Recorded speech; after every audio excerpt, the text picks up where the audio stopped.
Welcome back to my channel, welcome back to my new another video.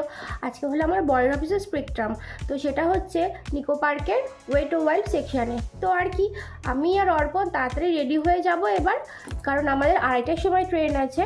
আর কোনো একটা নতুন জায়গায় যাবো, সেটা তোমাদের সঙ্গে শেয়ার করবো না, সেটা তো হতে পারে না। তো তোমরাও সঙ্গে থাকো এবং পুরো ব্লগটা দেখতে থাকো যে আমরা আজকে কত মজা করি। ট্রেন থেকে বালিতে নামার পর আমরা বালি হল থেকে সরাসরি ওয়ে টু ওয়াইল্ড অবধি ক্যাব বুক করে নিই।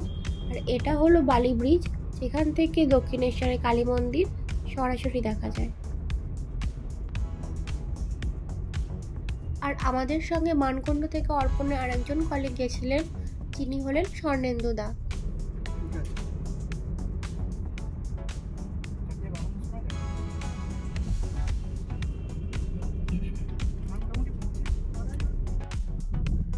আর পরন্ত বিকেলে সূর্যটাকে এত সুন্দর লাগছিল যে ভিডিও না করে আর থাকতে পারলাম না। আর এই যে আর একজন টায়ার্ড হয়ে ঘুমিয়ে পড়েছিল, যেটা ওর বাসায় পাওয়ার ন্যাপ নেওয়া। আর অবশেষে আমরা পৌঁছে গেলাম স্পেকট্রামে, যেটা হচ্ছিল ওয়ে টু ওয়াইল্ডে। ঢুকে আমরা রেজিস্টার করিয়ে নিলাম।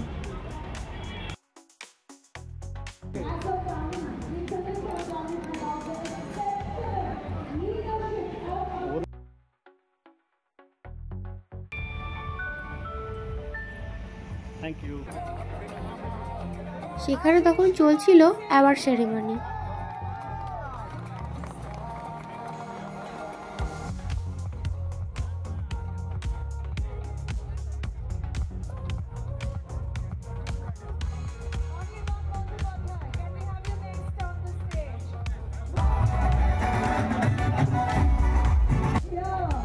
তারপর আমরা চলে গেলাম স্টার্টার কাউন্টারে। সেখানে ছিল ফিশ বাটার ফ্রাই, পনির পাসিন্দা, চিকেন রেশমি কাবাব, চিকেন তান্দুরি, আরও অনেক কিছু। আর ছিল বিভিন্ন ধরনের মকটেল।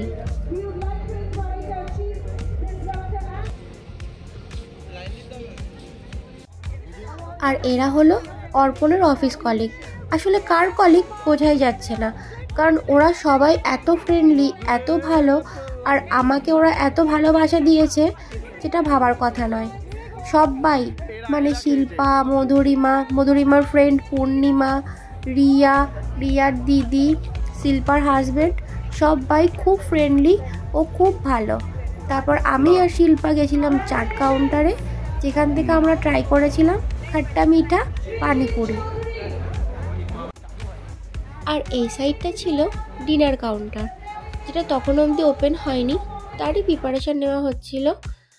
আর এই সমস্ত কিছু ফুড সাপ্লাইয়ের জন্য কোম্পানি থেকে দায়িত্ব দেওয়া হয় সুইট অ্যান্ড সাওয়ার ক্যাটারারকে।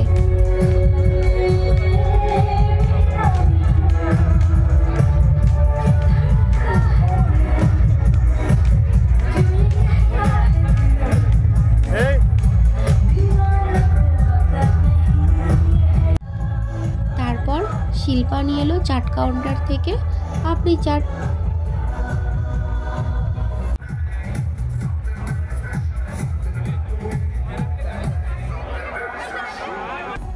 দেন স্টেজে তখন চলছিল র্যাম্প ওয়াক।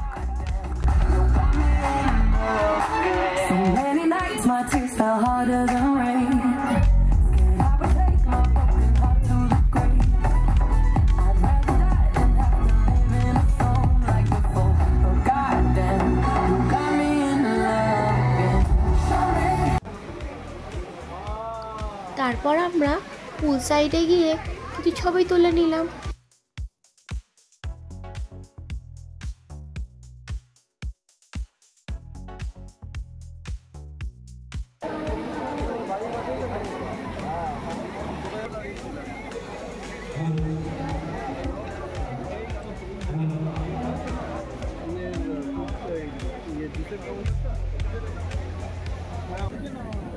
তারপর আবার কিছু স্টার্টার খেতে খেতে দেখলাম লাইভ পারফরমেন্স ব্যান্ড চন্দ্রবিন্দুর।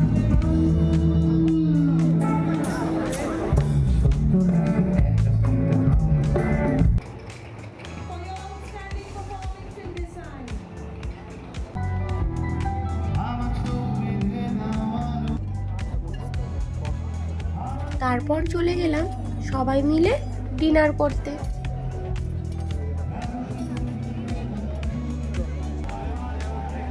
মেনুতে ছিল বেবি নান, রুমালি রুটি, ডাল মাখানি, কড়াই পনির,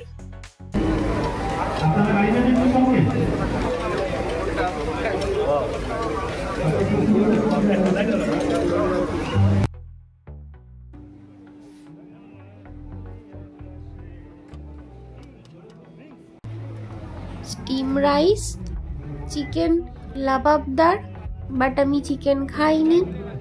তারপর নিয়েছিলাম পিস পোলাও এবং তারপর মাটন রোগান জোশ। এছাড়াও ছিল চাটনি, পাঁপড়, যে দুটো আমি খাইনি। তারপর সরাসরি চলে গেছিলাম ডিজার্ট কাউন্টারে।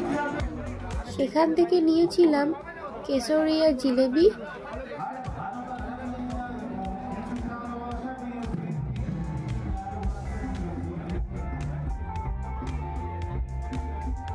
আর চকো ব্রাউনি, আর লাস্টে আইসক্রিম, যেটা আমার ফেভারিট, বাটারস্কচ।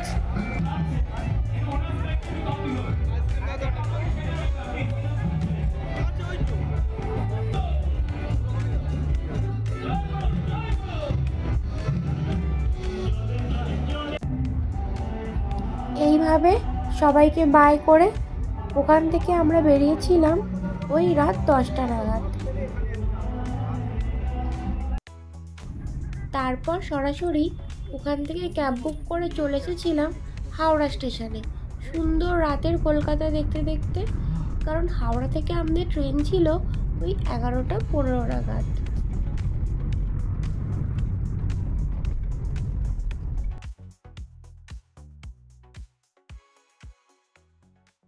এই ছিল আজকের ভিডিও। তো তোমরা সব দেখতেই পেয়েছো আমরা কত মজা করেছি। অর্পণা যেরকম, ওর কলিগরাও খুবই ভালো, খুবই ফ্রেন্ডলি। আমি যে নতুন, ওদের সঙ্গে ওরা একটুও বুঝতে দেয়নি। সবাই যদি আমার ভিডিওটা দেখে থাকো, তো আমি আবারও বলছি, ওর সব কলিগ খুবই ভালো, খুবই ভালো। তো এরকম কিছু ভিডিও দেখতে গেলে কি করতে হবে, আমার চ্যানেলটা লাইক, কমেন্ট, সাবস্ক্রাইব করতে হবে। এখন এসছি মানকুণ্ডুতে ছোটো মাসির বাড়ি, কারণ আমাদের ওই লাইনে ট্রেন অনেক কম, আর এখনই রাত 1টা বাজে। তো আর কি, কাল সকালে ছোটো মাসির বাড়ি থেকে বাড়ি চলে যাব। তো টাটা।